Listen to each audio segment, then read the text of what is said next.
Bueno, quiero empezar hoy este tema tan importante y tan lindo que hemos hablado, como lo que es el libro de Daniel en el Antiguo Testamento, y darle la bienvenida a el estudio del libro de Daniel, el principio de la revelación, lo he llamado, del capítulo 1. La verdad que Daniel es un libro maravilloso, es un libro escrito por uno de los más grandes hombres que aparecen en la Biblia, un hombre íntegro desde su inicio hasta su final. Se termina su historia como a los 80 y pico años de edad. Daniel pudo ver varios imperios, participar en lo que fue el imperio de Babilonia y el imperio persa, con Ciro también. Y es un libro que básicamente nos habla y nos enamora al principio con la historia de Daniel, que vamos a ver ahora, sus amigos allá en Babilonia, pero también es una historia de visiones, donde Dios le revela a Daniel visiones tremendas, como en el Nuevo Testamento se las reveló al profeta Juan, ¿verdad? Que fue un discípulo profeta, que compartió todas aquellas visiones que el Señor le dio en la isla de Patmos. Ahora, acá también, en Babilonia, deportado, Daniel va a recibir visiones y nosotros vamos a ver eso. Entonces, el libro de Daniel es un libro de revelaciones del Antiguo Testamento. Podríamos llamarlo el Apocalipsis del Antiguo Testamento. Y la historia comienza cuando Judá es llevada cautiva a Babilonia por los pecados. Sí, es un castigo de Dios. Con eso comienza la deportación de Judá hacia lo que era Babilonia. Un poquito de historia. A mí me gusta mucho la historia, pero déjenme compartirles un poquito de historia. Aquí vemos el mapa de lo que era Israel en celeste y en color mostaza. En la antigüedad, bajo el tiempo de Samuel, bajo el tiempo de Saúl, bajo el tiempo del rey David, bajo el tiempo de Salomón, todo esto era un solo reino, Israel. Pero llegó un rey llamado Jeroboam, un rey que era uno de los servidores, el hombre encargado de los negocios de Salomón. Y después que el reino fue quitado del hijo de Salomón, Roboam, Jeroboam quedó de rey. Jeroboam pasó a la historia como el rey que hizo pecar a Israel. En esta época, Dios le dice a Jeroboam: yo te voy a dejar a ti el reino del norte, que es el celeste aquí en el mapa, el reino de Israel. Iba a quedar otro reino, o sea, las 12 tribus iban a estar divididas. Y ahora iba a estar el reino de Judá y el reino de Israel, cada uno con reyes, y cuál de todos peores. A la vez Dios fue levantando profetas que pudieran ir diciéndole al pueblo lo malo que estaban haciendo. Fíjense que con Jeroboam llevó al pueblo de Israel a lo que fue una separación completa de lo que eran las leyes de Dios, las leyes del Señor. Jeroboam llevó al pueblo a decirles: ya no tienen que ir a Jerusalén. Cambió el lugar donde se adoraba a Dios. Jeroboam le dijo: yo les voy a poner a ustedes otro lugar. Se metió en levantar 2 becerros de oro, 2 altares. Uno lo puso en Betel, Betel significa casa de Dios, y el otro lo puso en Dan. Jeroboam llevó al pueblo a adorar a dioses falsos, a dioses paganos. Imagínense que cuando levantó esos becerros le dijo al pueblo: ahí están los dioses que los sacaron ustedes de Egipto. Y los metió en adoración pagana.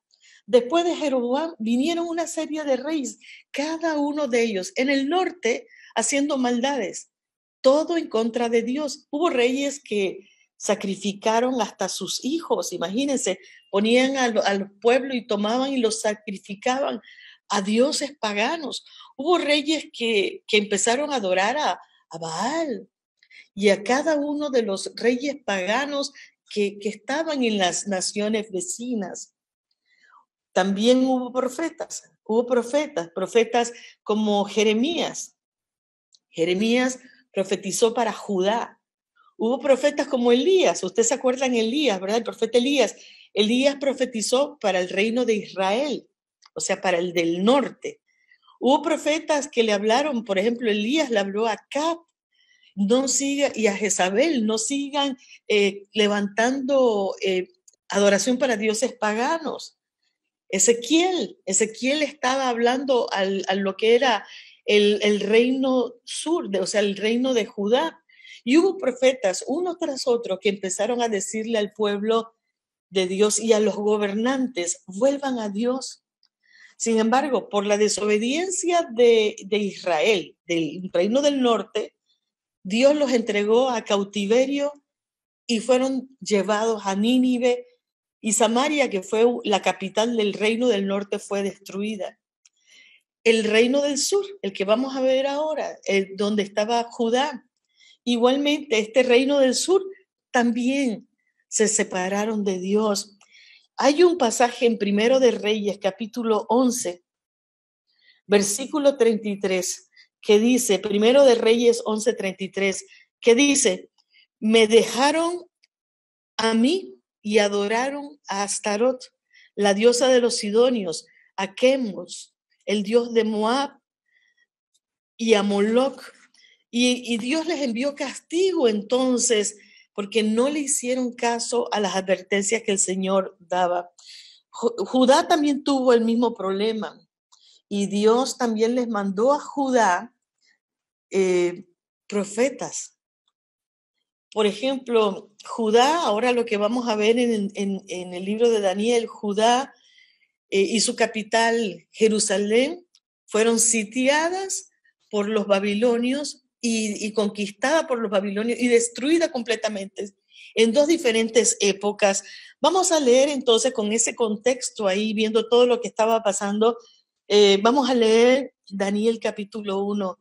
Dice, en el año tercero del reinado de Joacim, rey de Judá, vino Nabucodonosor, rey de Babilonia y Jerusalén, y sitió a Jerusalén.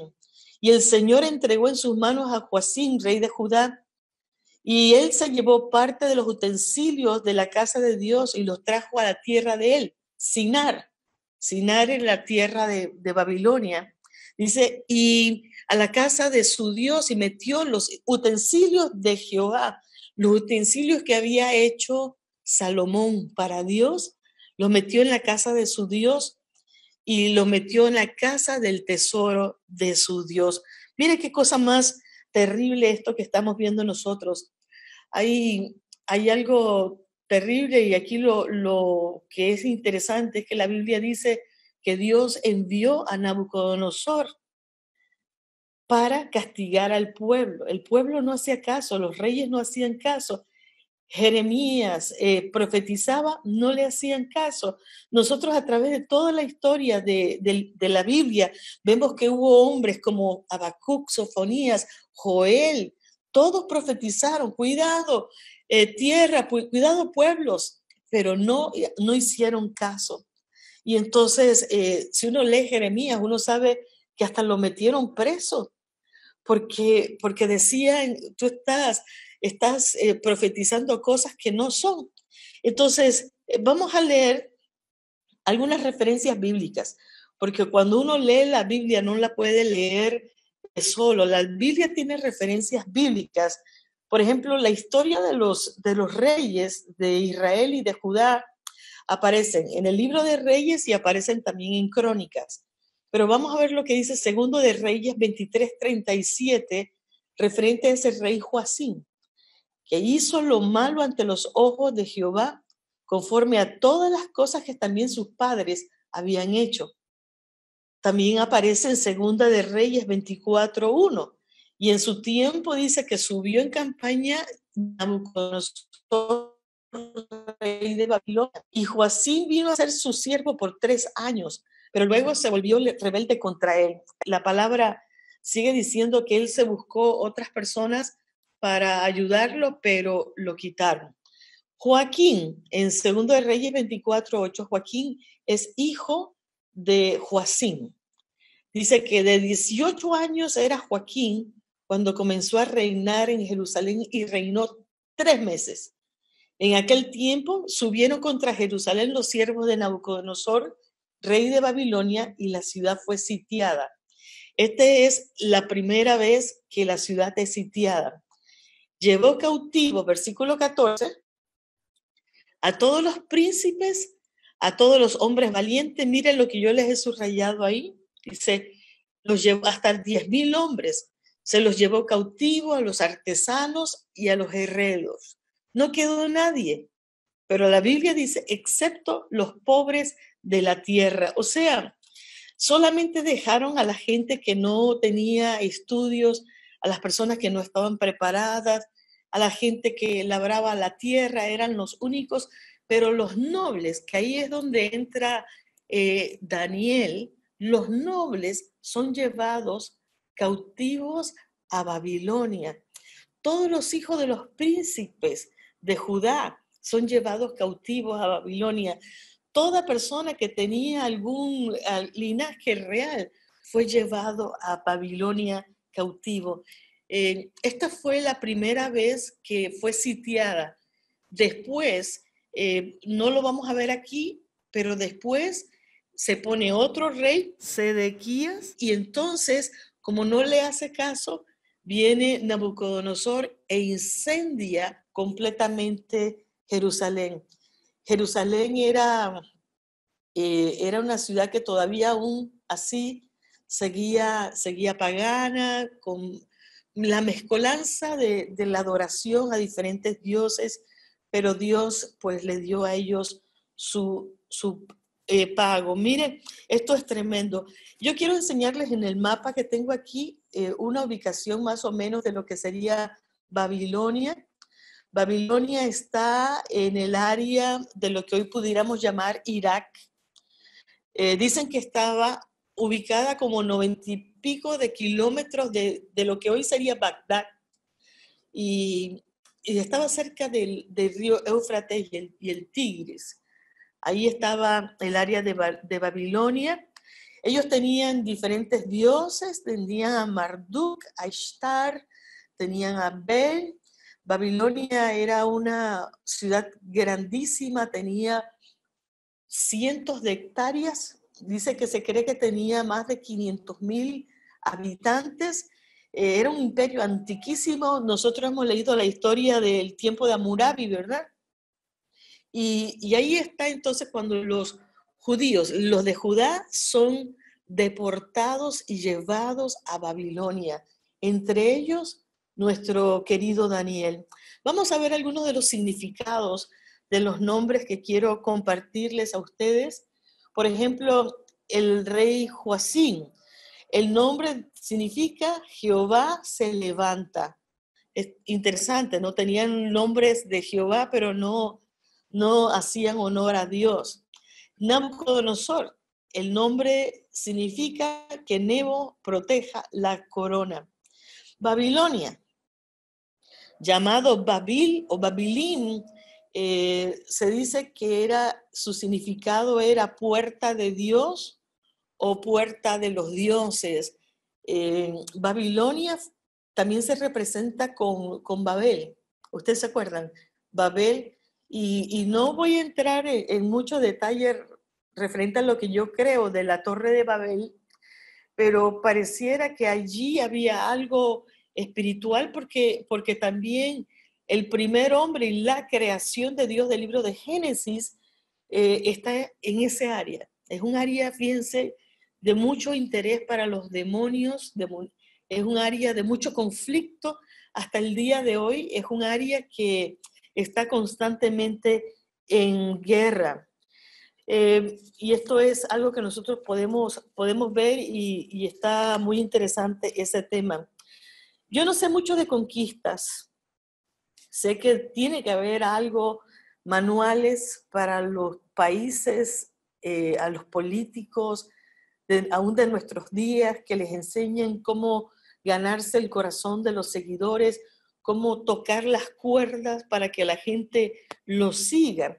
Pero yo he visto que en todo lo que yo estoy leyendo del Daniel, que Nabucodonosor trató de lavarle el cerebro a todas las personas que se llevó para Babilonia.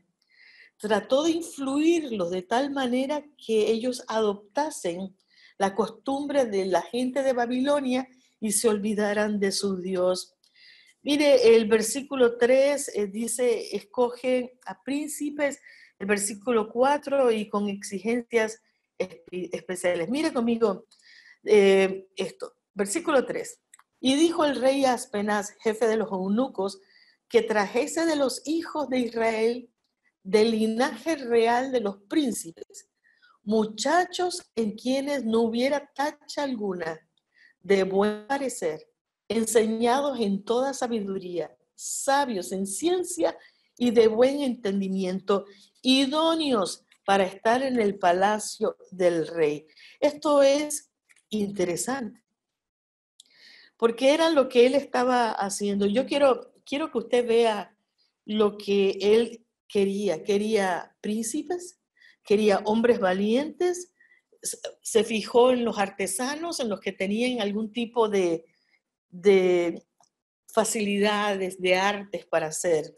Ponga atención, porque yo creo que así mismo el enemigo en estos tiempos trata de meterse con tu familia y mi familia desde la edad temprana para influenciarlos y para que ellos tengan su mente y se acostumbren a este mundo, no sabiendo que Dios nos ha llamado para ser un pueblo diferente, un pueblo separado para el Señor. Nosotros nos levantamos y decimos, como dijo Josué al final de su libro, que yo antes decía, pero ¿qué le pasó a Josué? ¿Por qué escribió de esa manera?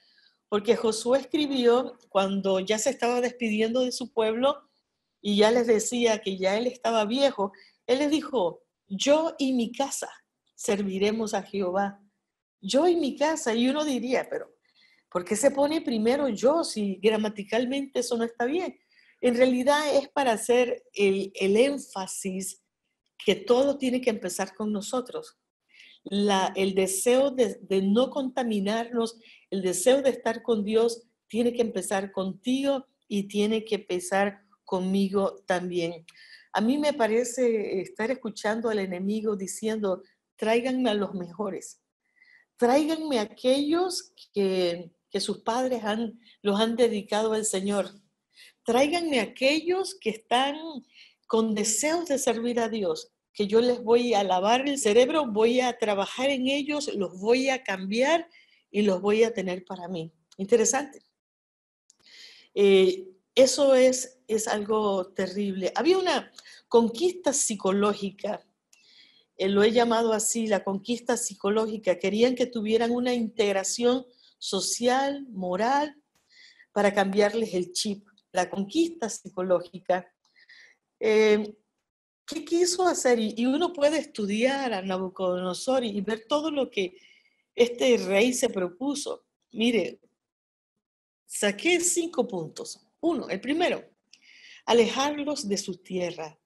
Si los alejaba de su tierra, bueno, ya no podrían recordar cómo era Jerusalén, ni tendrían el contacto.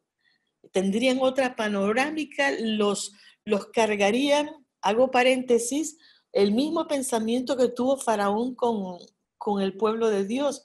Cuando Moisés le dice, deja ir a mi pueblo, el pueblo de Dios, para ir a dar culto. ¿Qué hizo Faraón? Como que tienen tiempo para pensar en Dios y les puso pesadas cargas. ¿Lo recuerdan? Les aumentó las cargas. Entonces aquí, alejados de su tierra, los alejó de la tierra de ellos para tratar de borrarles a Dios del corazón.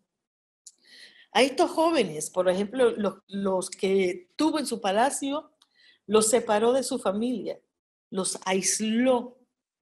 Eso me acuerda a mí, a Nacho, con todos sus documentales acerca de esas grandes manadas que uno ve allá en África y cómo los leones, para atrapar su presa, van y lo que hacen primero es tratar de agarrar una y los separan de la manada. Entonces es lo que estaba haciendo Nabucodonosor, separarlos de las familias. Les cambió la comida. Ahora vamos a ver en el versículo que nosotros vamos a estar leyendo, les cambió las comidas a ellos y no les dio su comida. Dice la Biblia, en lo que nosotros estamos leyendo, que el rey preparó comida para ellos, de su comida especial, de su vino especial. Pero lo que pasa es que toda esa comida estaba sacrificada a sus dioses paganos. O sea, el rey Nabucodonosor, astuto, querría decir, yo les voy a hacerle a ustedes, a honrarles, a levantarles el ego, ustedes no son como cualquiera, pero los separó. Y Daniel dijo, si no es comida kosher, por así decirlo, en nuestros tiempos, yo no como. Yo me imagino que les darían comidas que estaban contaminadas, comidas de animales como el cerdo o otros tipos de animales prohibidos por la ley de Moisés. Así que, interesante. Les cambió el nombre a cada uno de ellos y ahora vamos a ver los nombres que les puso. Les cambió el nombre, les cambió a ellos todos estos pensamientos y los educó, los puso a educarlos a ellos con otros pensamientos. Miren la misión para Aspenaz. Aspenaz era el jefe de los eunucos y la misión que Nabucodonosor le dio a Aspenaz está aquí. Aspenaz, el nombre de Aspenaz significa nariz de caballo. Bueno, ese nombre nunca se lo pongas a tus hijos. Nariz de caballo también significa haré prominente al esparcido. Aspenaz era el jefe de los eunucos. Eso significa que eran oficiales, posiblemente castrados todos. Se cree que Daniel y sus amigos fueron también eunucos. Entonces, nosotros estamos viendo esto. Mire conmigo los cambios para influirlos. El versículo 5, aquí es lo que yo le estaba hablando. Y le señaló el rey ración para cada día de la provisión de la comida del rey, del vino que el rey bebía, y que los criase 3 años. Hago un alto ahí un momentito. ¿Saben que dicen psicológicamente que solo se necesita 21 días para hacer un hábito? 21 días. Es lo que han dicho. Pero estos muchachos, el rey pidió que estuviesen con él 3 años, que los educase. Ese era un bombardeo, diariamente de las costumbres de Babilonia, de esa patria nueva con ellos. Hay un salmo en la Biblia, el Salmo 137, si bien recuerdo. Parece que los babilonios le decían a ellos, a los de Judá, a los que se habían llevado cautivo, cántenos canciones que ustedes cantaban en sus tierras. Y el Salmo 137 dice, ¿cómo cantaremos canciones a Sión en tierra extraña? Porque yo creo que al ver todo esto, muchos de ellos dirían, wow, todo lo que Dios ha hablado se ha cumplido. Todo lo que Dios ha dicho se ha cumplido. Entonces, ojo, porque que en nuestros tiempos también están pasando muchas cosas para tratar de cambiarle el chip a la gente. Hollywood, por así decirlo, ha preparado el mundo para una nueva tendencia. Empezaron desde que la televisión salió. Algo chistoso. Con razón decía Gigi Ávila que era el cajón del diablo. Pero si Hollywood tiene por ejemplo, tiene a alguien que quiere vender cigarrillos, ¿qué hacen ellos? Ponen a artistas que en medio de la película estén fumando. Entonces, ¿qué sucede en la persona? En la mente de la persona, al ver eso, dice, fumar es bueno. Entonces trabajan psicológicamente con la mente de la gente. Todo lo que la sociedad es ahora es por influencia de todos esos medios, de los medios de comunicación, influencia de lo que la gente ve. Si se tatuó alguien en Estados Unidos, todo el mundo quiere tatuarse ahora. Aquí las indígenas en Panamá, las gunas, las que antes se llamaban cunas, las indias cunas se ponían un anillo aquí. Y yo me acuerdo estar en primaria, secundaria y ver a las indígenas con su anillo. Bueno, salió también allá en otras partes del mundo, en Estados Unidos, que la gente empezó a ponerse anillos también ahí. Empezó uno a ponerse arete y entonces todos los demás hombres también querían ponerse arete. Es la presión psicológica muchas veces para todo lo que se hace. Entonces el rey, versículo 5, le dieron del vino que bebía para que al fin de ellos se presentasen delante del rey. Entre estos estaban Daniel, Ananías, Misael, Azarías, de los hijos de Judá. De seguro habían otros, pero fíjese algo bonito que quiero decirle. No importa el fuego de prueba que tú pases. Si tú vences, tu nombre será incluido. Si tú no vences, pasas a ser del montón. Estos muchachos, en los capítulos siguientes vamos a ver pruebas grandes que ellos pasaron.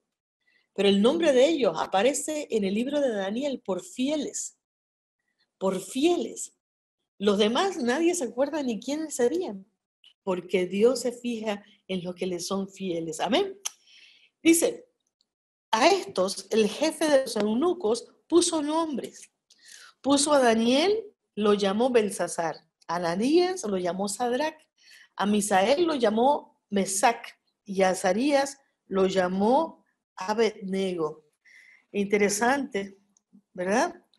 Era un intento por cambiar la identidad de ellos. Ya dijimos que el plan de Nabucodonosor, tremendo político, iba en borrarles a ellos el pensamiento, borrarles toda conexión con Judá, borrarles toda conexión con el Dios de ellos.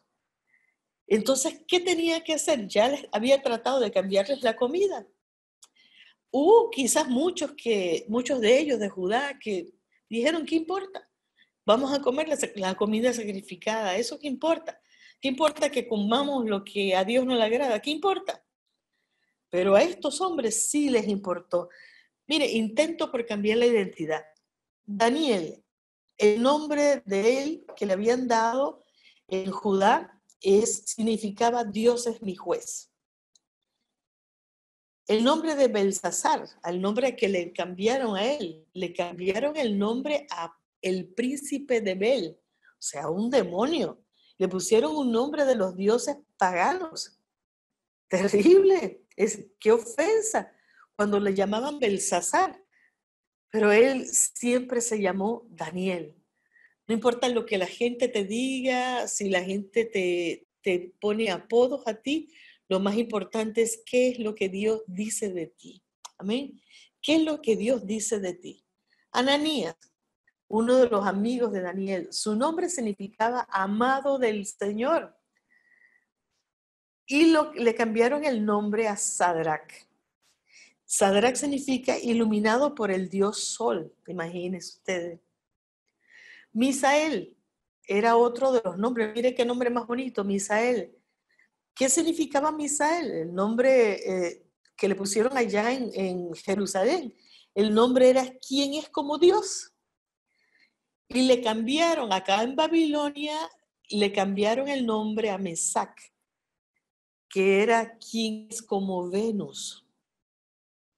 Azarías, el Señor es mi ayudador, es lo que significaba su nombre, y le cambiaron el nombre a un siervo de Nego. Entonces, sepa que no importa, amigo, diga de ti, lo más importante es lo que Dios dice de ti. Lo más importante es que nosotros tengamos nuestra identidad clara. Somos siervos del Señor y no podemos contaminarnos. Somos siervos del Señor y no importa que la demás gente las demás personas no sigan a Dios, nosotros tenemos el compromiso de no contaminarlos. Amados, y qué importante que tú le enseñes a tus hijos, a tus nietos, a tus padres, esa misma devoción a Dios, el mismo deseo de permanecer fiel. Yo no sé quiénes fueron los padres de Daniel, quiénes fueron los padres de Misael, quiénes fueron sus padres, pero de seguro sus padres harían una buena labor en ellos. Sus padres a lo mejor eran de los que no se comprometieron. Sus padres fueron como aquel rey también llamado Josías, que cuando entró al reino mandó a quitar todas las estatuas y mandó a que se leyese de nuevo la palabra. Nosotros tenemos que hacer la diferencia en un mundo como el que vivimos. Quiero señalarles también lo que son las 6 cualidades solicitadas por Nabucodonosor. 6 exigencias que Nabucodonosor pedía. Dice la palabra de Dios que él pidió que los muchachos que le iban a traer para estar con él en el palacio, le puse 6 cualidades según lo que yo conté. Lo primero, tenían que ser sin tacha. La palabra sin tacha es en hebreo la palabra mum. Significa sin defecto físico, sin mancha moral. Wow, Nabucodonosor estaba pidiendo superhombres. Estaba pidiendo sin defecto físico. Hay una palabra que dice que tenían que verse hermosos, hombres hermosos que estuvieran allí sin un tipo de defecto. Si tenían la nariz un poquito distorsionada, no los querían. Si tenían una marquita, no los querían. ¿Sabía usted que cuando Dios allá en el libro de Levítico pide ofrendas, él también, y Levítico era mucho antes que todo esto, pedía que las ofrendas, los holocaustos que le trajeran a él vinieran sin mancha, sin defecto, porque él era Dios? Entonces Nabucodonosor está utilizando ese mismo concepto como si él fuera un Dios, pidiendo que los que iban a estar delante de sus ojos tenían que ser hombres sin tacha alguna. Ahí también se refiere a sin tacha moral. No podían tener algún tipo de tacha moral. Número 2, de buen parecer. La palabra de buena apariencia. La segunda descripción es, les puse aquí como si fuera un espectáculo de ese tipo de persona que cuando usted dice, wow, la verdad que Dios es grande. Cuando usted ve a alguien hermoso, dice, wow, qué belleza. Esos muchachos eran como un espectáculo. Mire usted lo que Nabucodonosor estaba pidiendo. Pero también la palabra maré, allí en hebreo, significa jóvenes que tuvieran una visión sobrenatural. O sea, que la perspectiva al ver las cosas fuera diferente a la gente común. Tenían que ser personas con el poder de tener visiones. O sea, un joven diferente. Él no quería cualquiera. Allá en Estados Unidos hay un chiste, se refieren a las mujeres que son rubias y dicen, pueden ser hermosas, pero no tienen mucho acá arriba. Ahí de los hombres decían, podría ser, tiene que ser hermoso por dentro y por fuera. Tiene que ser hermoso en buen parecer, sin tacha, pero también tiene que ser un hombre diferente, un hombre favorecido. Note, aquí les he puesto una anotación. La primera vez que aparece la palabra maré en la Biblia aparece en Génesis capítulo 2, versículo 9. Cuando dice el Señor, todo árbol delicioso a la vista y bueno para comer. Esa es la palabra maré. El tercer requisito de aquí que pedía Nabucodonosor, enseñados en toda sabiduría. No pedía cualquier cosa. La palabra enseñado es la palabra sakal en hebreo. ¿Qué significa? Tenían que ser personas jóvenes prudentes, con visión, prósperos, hombres de éxito, con capacidades de comprensión. Mire usted, o sea, personas que habían sido enseñados en toda sabiduría. Mucha gente asocia la juventud con la imprudencia, pero Nabucodonosor estaba diciendo, yo no quiero cualquiera a mi lado, yo quiero jóvenes enseñados en sabiduría, prudentes, con visión, gente que comprendan hablar temas interesantes, que puedan hablar temas, o sea, personas a otro nivel. Y pidió enseñados en toda sabiduría, la palabra en hebreo chokma, que significa diestros, sabios en la administración, hábiles y prudentes. Hay muchas personas que yo diría son imprudentes. Puede ser, la imprudencia no tiene que ver nada con cuánto estudio tú tienes. Yo he conocido gente que no ha tenido estudios y son sabios y prudentes, pero he conocido personas que no saben elaborar sus palabras. En inglés hay un dicho, dice, piensa antes de decir cuac, como los patos, piensa antes de hablar. Y hay muchas personas que no saben hablar, simplemente dicen todo lo que se les viene a la mente y ¡plap! Lo tiran. Eso no podía pasar delante de Nabucodonosor. Estos jóvenes tenían que ser llenos de toda sabiduría y entendidos. Allí les he dejado la anotación, Éxodo 28:3, Éxodo 31 del 3 al 6, y eso allí habla de aquellos hombres que Dios preparó para que pudieran hacerle a él el arca, los demás utensilios. Dice que eran entendidos en hacer los artes. Amén. Y también vale la pena, vale bien subrayarle y hablarles acerca de los hijos de Isaacar entendidos en los tiempos. Número 4. Sabios en ciencia. Sabios, la palabra yada en hebreo, significa conocedores que disciernen, hombres instruidos y que perciben. O sea, conocedores. Y la palabra ciencia, tengo que decirles que hay otras traducciones y en inglés no se utiliza la palabra ciencia en este versículo. Se usa la palabra conocimiento, o sea, diría sabios en conocimiento o entendidos en conocimiento. La palabra ciencia, da'at, significa conocimiento, percepción, entendimiento y sabiduría. Entonces tenían que ser jóvenes que discernían. En realidad, si uno se pone a ver, tienen que ser jóvenes. Él estaba pidiendo jóvenes con ciertos tipos de dones que Dios había puesto ya sobre ellos.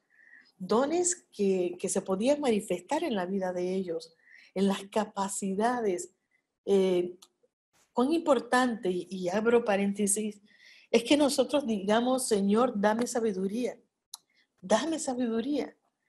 A mí me gusta siempre decir que allá en el libro de Isaías se habla acerca de los espíritus de Dios y siempre me ha apasionado el corazón el espíritu de sabiduría y el espíritu de conocimiento, que nosotros podamos, y el espíritu de inteligencia, que podamos decirle a Dios, dame espíritu de inteligencia, dame espíritu de sabiduría. ¿Quieres decirlo conmigo? Señor, danos espíritu de inteligencia, danos espíritu de sabiduría. Cuando usted tiene esos espíritus, como estaba, y claramente lo vamos a ver en Daniel, cuando uno recibe esa unción de Dios, esa manifestación de los espíritus que el Señor quiere depositar sobre tu vida, vamos a estar como Daniel. Daniel fue encontrado mucho mejor que todos los demás. Dios le hablaba claramente a Daniel. Había un contacto directo entre Dios y Daniel. El quinto punto, la quinta solicitud que hizo Nabucodonosor. de buen entendimiento. En las otras traducciones dicen entendidos en ciencia. Nuevamente, entendidos, la palabra bin, que disciernen, que entienden, que perciben. Y la palabra ciencia, madá, conocimiento, inteligencia, tiene que ver con la forma como procesaban las cosas en su mente y en el alma, en sus sentimientos. Como si viene un problema, cómo lo procesaban ellos. Esto era, la verdad es que fue una tarea difícil para Aspenaz, como dentro de todos esos jóvenes que él se llevó, poder distinguir quiénes tendrían esas capacidades. Pero yo les voy a decir, uno no tiene que pasar mucho tiempo con una persona para darse cuenta si la persona es sabia o imprudente. Solo con escuchar hablar. Es como en nuestros tiempos. Yo no soy mucho de deportes, no sigo en realidad ningún deporte mucho. Mis padres sí, les gustaba mucho los Yankees, el béisbol, ¿no? Y me acuerdo que cuando yo me ponía a ver ahí más o menos lo que ellos estaban viendo, los juegos, los grandes juegos de Mariano Rivera, el pitcher, ¿no? Uno se da cuenta cómo el pitcher se pone de acuerdo con el jugador para tirarle la bola. Cómo ponerla, y el pitcher quiere tirar la bola y acá está el jugador. ¿No? O sí, ¿verdad? Entonces, son cosas que nosotros tenemos que decirle, Señor, trabaja en mi mente, trabaja en mi corazón, dame espíritu de sabiduría, dame palabras de entendimiento, para que pueda ver las cosas de una perspectiva que los demás no lo ven. Por ejemplo, en el tiempo que estamos pasando ahora, mucha gente dice, hay crisis, pero otros dicen, ¿qué oportunidad tengo de subirme a la ola? Hay algunos que dejan que la ola les caiga encima, pero hay otros que surfean la ola y están en este tiempo viendo a ver cómo pueden aprovechar este tiempo e ir hacia adelante. Dios nos haga entendidos. Amén. El último requisito que tenía Nabucodonosor, idóneos para estar en el palacio. Wow. Este era interesante. La palabra idóneos, la palabra en hebreo coach, que tengan la habilidad, el poder, la fuerza, la capacidad, la riqueza. Yo diría la riqueza espiritual para estar, palabra amat, para que tengan una buena actitud, los que tomen una postura y se conviertan en servidor. ¿Qué es lo que estaba tratando de decir aquí Nabucodonosor? Él estaba, y permítame traducirlo. Yo no quiero gente delante de mí que estén con una mala actitud. Así que me buscas personas que tengan un buen espíritu. ¿Me sigue? Hay personas que pueden estar delante de sus jefes los mandan a llamar y están delante del jefe poniéndoles mala cara. Eso es el espíritu que tienen. Y Nabucodonosor estaba diciendo, yo quiero hombres idóneos para estar delante del palacio, que puedan conocer que posiblemente están tristes, estaban tristes porque los sacaron de su tierra, pero que no viniesen a traer su depresión delante del rey, que no viniesen a traer su amargura delante del rey. A eso le llama a él idóneos, que puedan tener una postura. Ya no están en Judá, ya no están en Jerusalén, ahora el mundo les cambió, señores. Tienen que tener una postura diferente. Amados, el mundo nos cambió a nosotros también. Y nuestra postura no puede ser postura de víctima. Ahora tenemos que echar adelante y decir, en Dios confiamos, en Dios haremos proezas. Yo quiero ir terminando ya este primer estudio de este precioso primer capítulo de Daniel y compartirles algunos pasajes claves que creo que fueron lo más importante que tenemos que destacar dentro de todo este capítulo 1.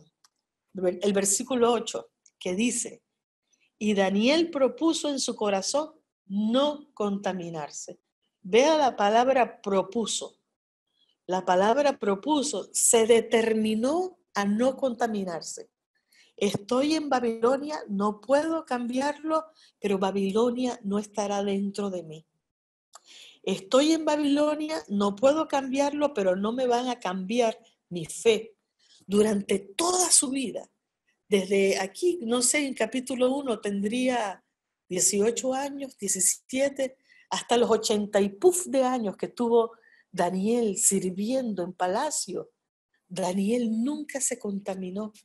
No se contaminó comiendo, ni se contaminó en su espíritu. Interesante, les voy a decir algo. Cuando después del asedio y que vino Nabucodonosor, sitió a Jerusalén 2 veces, la primera se llevó a 10,000 y en la segunda con el rey Sedequías quemó todo Jerusalén, la quemó y se llevó todo lo que había quedado además. Y la gente se fueron entonces hasta Babilonia. Pero cuando Nabucodonosor se le acaba su imperio porque viene el rey Ciro y conquista Babilonia, el rey Ciro, y también Daniel estaba allí en esa época, el rey Ciro cumple lo que decía el libro de Isaías. Y el rey Ciro le da permiso a los judíos que estaban en Babilonia regresarse a Jerusalén, irse de nuevo a su tierra. Pero sabe que cuando uno va estudiando el libro de Daniel, nos vamos a dar cuenta que la mayoría de los que estaban deportados en Babilonia dijeron, no nos vamos. Toda esta deportación, algunos dicen que duró 50 años, otros dicen que duró 70 años. Pero todo este tiempo, muchos de los judíos que estaban ahí dejaron que Babilonia entrara a sus corazones. Se contaminaron. Y cuando ya le dieron la oportunidad de irse, dijeron, no, estamos bien aquí. ¿Para qué nos vamos a regresar? Cuando era hermoso regresar a la tierra de Jerusalén. Pero Daniel no se contaminó con la comida del rey, ni con el vino que él bebía, dice el versículo 8. Pidió, por tanto, al jefe de los eunucos que no lo obligase a contaminarse. Y puso Dios a Daniel en gracia y en buena voluntad delante de los eunucos. Cuando tú te decides agradar a Dios, Dios te va a favorecer. Amén. Dios te va a favorecer. Si tú eres una persona determinante y dice, no religiosa, yo no hablo de los religiosos, yo hablo de una persona determinante diciendo, como Josué, yo y mi casa serviremos a Jehová. Cuando tú determinas servir a Dios y que nada te va a separar del Señor, porque el mundo consiste en decisiones que nosotros tomamos, entonces nada te va a poder contaminar. Tú vas a ver las cosas y vas a decir, no me contamino. Te ponen algo en la pantalla de televisión y tú dices, lo cambio, eso no me gusta. Y eso es importante. Estos son versículos claves. El 19, este es otro versículo clave. Dice, y el rey habló con ellos. Eso fue después de que fueron probados. Mire cómo Dios responde. Mire cómo Dios respalda. Y dice, y no fueron hallados entre todos ellos otros como Daniel, como Ananías, como Misael y Azarías. Así pues estuvieron delante del rey. Interesante, cuando Daniel escribe este libro, no usa los nombres que los babilonios le pusieron. ¿Se fijan? O sea, la identidad allí, uno tiene que aprender a leer entre letras. La identidad estaba ahí. Me habrán podido poner Belsasar, pero yo sigo siendo Daniel. Al otro le habrán podido cambiar el nombre, seguimos siendo Daniel, Ananías, Misael y Azarías. Versículo 20. En todo asunto de sabiduría e inteligencia que el rey les consultó, los halló 10 veces mejores que todos los magos y astrólogos que habían en todo el reino. Eso es tremendo. Ese es Dios. Y Dios va a bendecirte a ti con esa distinción pídele gracia, favor, pídele a Dios sabiduría e inteligencia y sigue a Dios. Versículo 21, y continuó Daniel hasta el primer año del rey Ciro. Y Ciro fue un rey persa que después lo vamos a leer también, que es Isaías. Muchos años antes que Ciro apareciera, Ciro ya estaba escrito hasta con nombre y todo, que Dios le dio al profeta Isaías el nombre de Ciro, lo llamó mi amado, mi instrumento, y cuando se los enseñaron a Ciro, Ciro dijo, wow, eso estaba escrito en los rollos. Amados míos, este capítulo primero de Daniel es un capítulo que tiene que ver con nuestras decisiones para Dios. Yo espero que este primer capítulo haya sido de bendición para sus vidas. Quiero recomendarles que puedan leer más acerca de los reyes que hicieron lo malo delante de los ojos de Dios y cómo Dios entonces castiga al reino del norte enviándolos y deportándolos a Nínive, o sea, con el imperio de Asiria, y a estos de Judá les envía a Nabucodonosor, enviándolos entonces a Babilonia. Les doy gracias a todos, que el Señor les bendiga por haber estado con nosotros en este primer capítulo del libro de Daniel. Ha sido un gusto muy grande para mí estar con ustedes y bendecirles con todo mi corazón. Yo no sé si alguien tiene una pregunta, pueden escribírmela a mi correo electrónico iliacarrera@yahoo.com, y Ilia se escribe ILYA carrera@yahoo.com, y pueden escribirme sus preguntas y con todo gusto vamos a contestarle a todos. Le doy las gracias a todos, los bendigo en el nombre de Cristo Jesús y gracias por estar con nosotros. Adelante y nos vemos entonces el próximo martes con el resto de lo que va a ser el capítulo 2.